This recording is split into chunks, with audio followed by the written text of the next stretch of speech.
Hello and welcome back to Studio Session. I'm Katherine and thank you so much for tuning in to another episode. Unfortunately, last Friday we could not get an episode out, but we are back. And yeah, let's jump right in with our report. So for reading, I am still reading The Secret History, but I also started another book called The Do-Over because it kind of takes place during Valentine's Day. So I wanted to finish it before Valentine's Day, which is, I think, next week. So I wanted to get this one out of the way. Really cute book so far. For eating, I think quesadillas are very underappreciated. I had them for dinner the other night, and you can just put like anything in a quesadilla, and they're just amazing. Quesadillas are very underrated. For playing, I always have Taylor Swift on repeat, especially for today's episode, and I've just been listening to her so much. For obsessing, I have this candle that I am obsessed with, and it is milk and cereal scented, and it has these like little wax Fruit Loops on top, and it smells so good. I am absolutely obsessed with it. For recommending, I honestly don't know why I wrote this down in my notes, but I wrote down that I'm recommending a good reusable water bottle. I don't really know what was going through my head, but I mean, yeah, definitely get a reusable one instead of plastic ones. And for treating, I just love surprising other people with like little things. The other day, I like picked up my sister from swim practice and I brought her a fun little drink. I don't know, I just love surprising people with little gifts. That's it for today's report, and let's jump into our main segment. I'm joined with Lucas for our main segment, and today's album review is 1989 Taylor's Version by Taylor Swift. And this album was originally released in 2014, which is why we are including it in our 2010s Pop Month. But the re-recording to make it Taylor's Version was released in 2023. So I absolutely love this album. I grew up with it, the original one, of course. So it was so hard to pick a favorite. But honestly, I think my favorite came down to kind of the nostalgia aspect.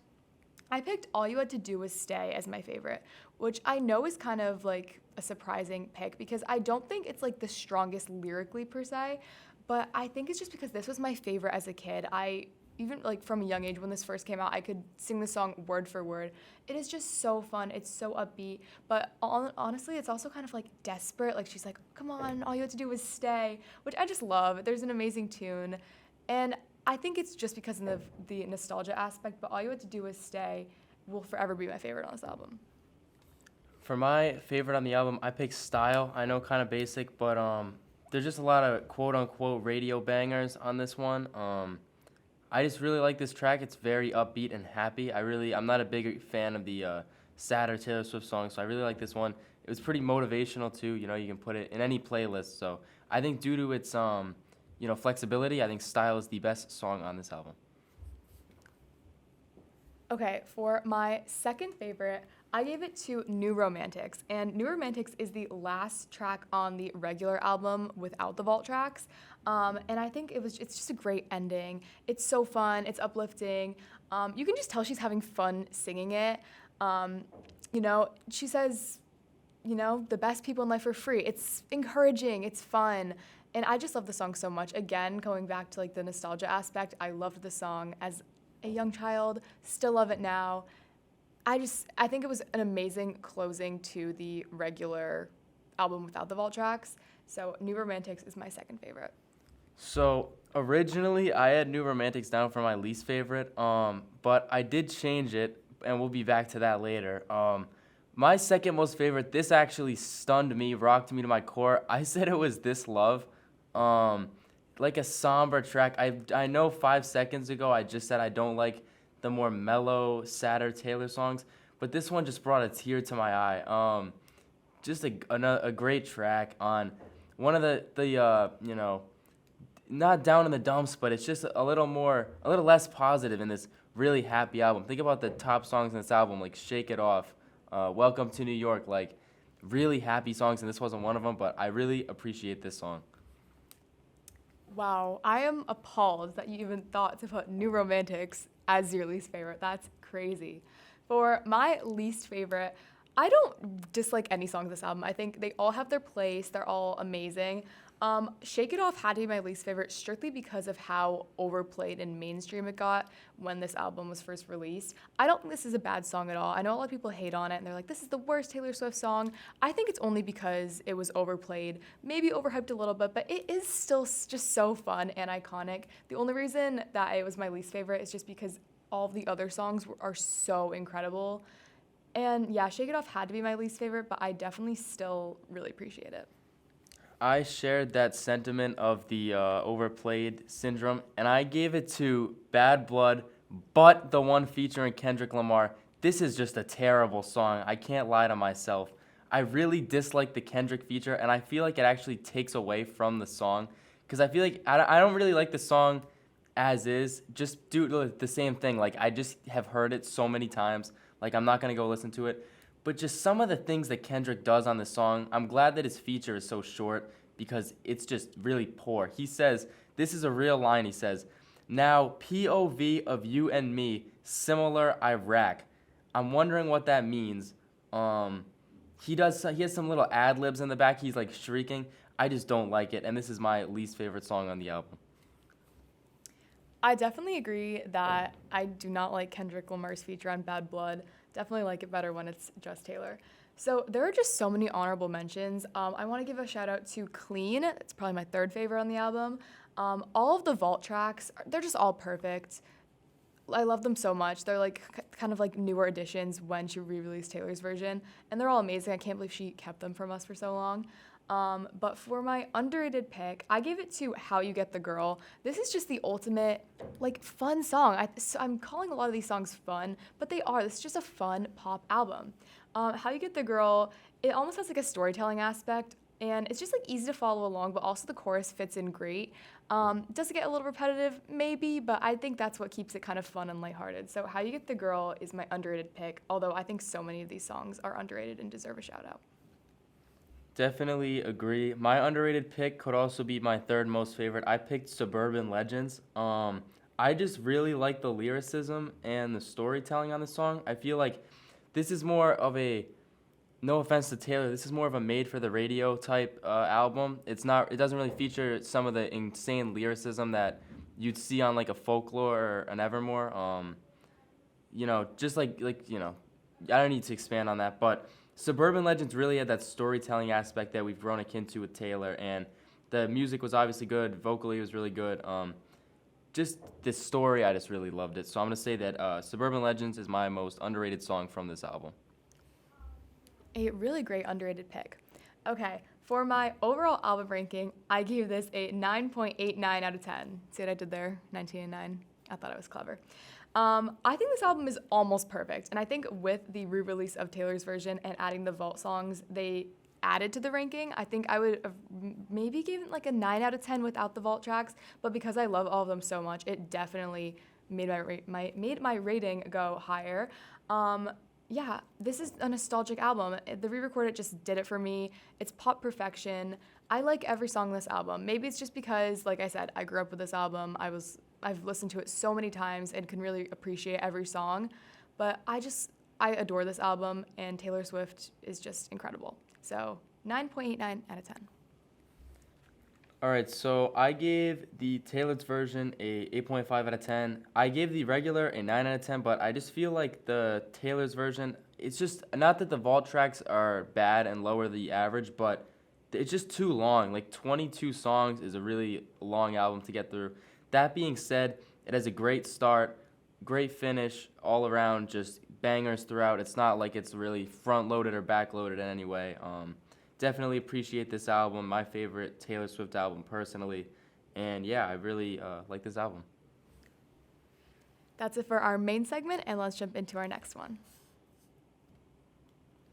All right, we're back with our next segment, and instead of doing a normal game or a playlist essentials, we decided to do a little Grammys recap. The Grammys were this Sunday, definitely one of the biggest music-related events, so we thought that we should definitely cover it on our music-related podcast. So we both have a couple of key moments, things that we just wanted to talk about. So my main point, obviously, it had to be Taylor Swift. She won Album of the Year. She's the first woman to win Album of the Year 4 times. She won it for Midnights. That's just incredible. And then, of course, she came in with a new album announcement. She had us all clowning. Everyone thought that she was going to announce Taylor's version of Reputation. She was teasing at a lot of black and white, just a lot of like clue dropping along the way.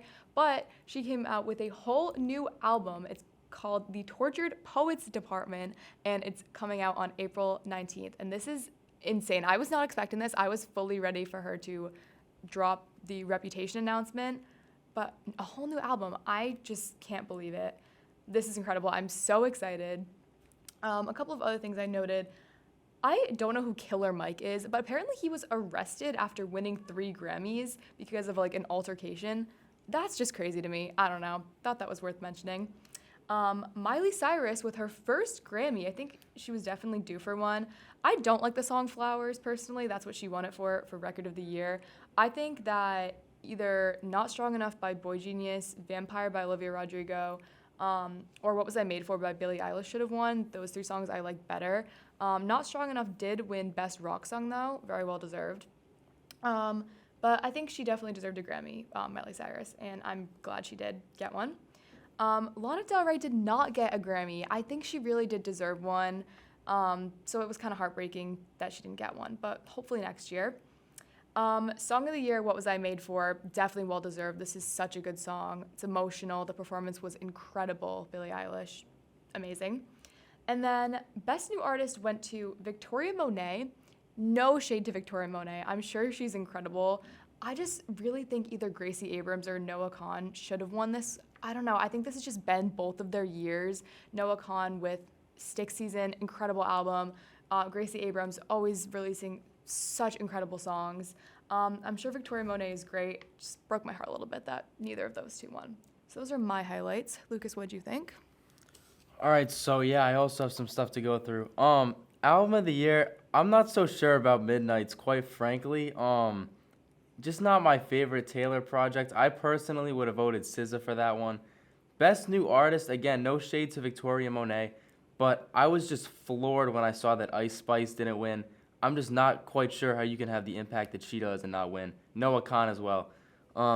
Killer Mike, you know, three Grammys. If you guys will remember the Christmas special we did, I had his album, the album that won Rap Album of the Year. I had it down for my most underrated album of the year, and rightfully so, it wins. They're saying that he got arrested for stealing Travis Scott's Grammys, but I disagree. This was well earned. He did get arrested for a petty misdemeanor, which I don't know why they couldn't just wait to arrest him, but shout out to Killer Mike. Great run for him. And obviously Taylor Swift announced her new album too. One thing she just didn't drop the track list, I believe, yesterday. I just really think it's funny that there's a song called I Can Fix Him, and then in parentheses, no, really, I can. I really appreciated that. And, you know, this is coming out on the tail end of spring break, so hopefully there's some nice warm bangers on that one. But definitely a fun Grammys all around.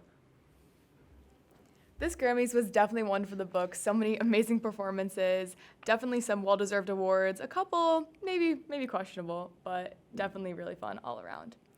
That was it for this segment, and let's jump into our final one.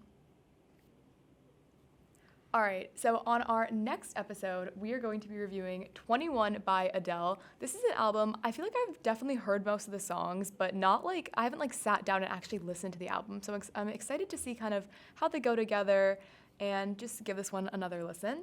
And we are also going to be playing a fun game where I'm going to be quizzing Lucas on, is it a Bath & Body Works product or a Taylor Swift song? And now this sounds obvious, obviously you'll be able to tell if it's a Bath & Body Works scent or Taylor Swift song, but there are some tricky ones. And for someone who doesn't know all the Taylor Swift songs off the top of your head, I would know all of them. But for someone who doesn't, it's tricky. I kind of threw a couple out and he did not get them. So this is definitely going to be a fun one to play. Any closing remarks? Yes, one big closing remark. On this past Friday, Don Toliver released a single, and it sampled One More Hour by Tame Impala, and this track is legendary. I've listened to it probably 40 times over the past 2 days. I love this track. Shout out Don Toliver for the creativity. Definitely give that one a listen. Thank you so much for listening, and we'll see you next time. Bye.